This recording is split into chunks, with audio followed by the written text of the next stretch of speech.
pumotok. Bakit pa tayo may party ngayon?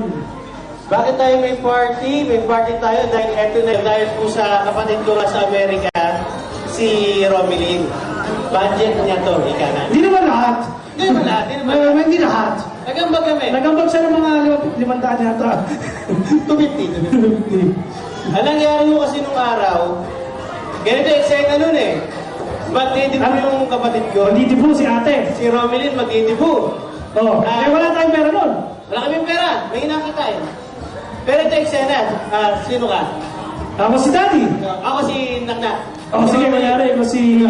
Ito po yung nangyari si Ma'am. Alam ko si Ma'am ba ang host ng dibo ni ate na?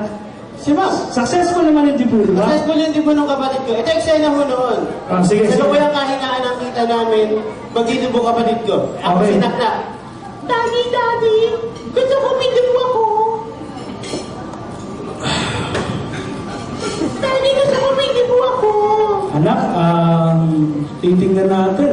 Marami pala siya. Anak, titingnan natin kasi medyo wala talaga tayo pera ngayon eh. Pero Daddy, gusto ko may dibo ako. Pasensya ka na, anak. Hindi natin kaya mag-dibo. Ayun, sige, wala na lang dibo. Binagsak ang pinto at tayo dyan may dibo. At dahil sa paghampas ng pinto, nagkaroon ng dibo. Eh, sunod na. Sumunod na. Siyempre, pag-iisin, ayaw natin mawasak yung pinto. Ako talaga na maghampas pa ng pinto ulit. Ayan, nagkaroon ng Hindi. dibo. Joke lang po, no? Medyo exaggerated yung kwento. Just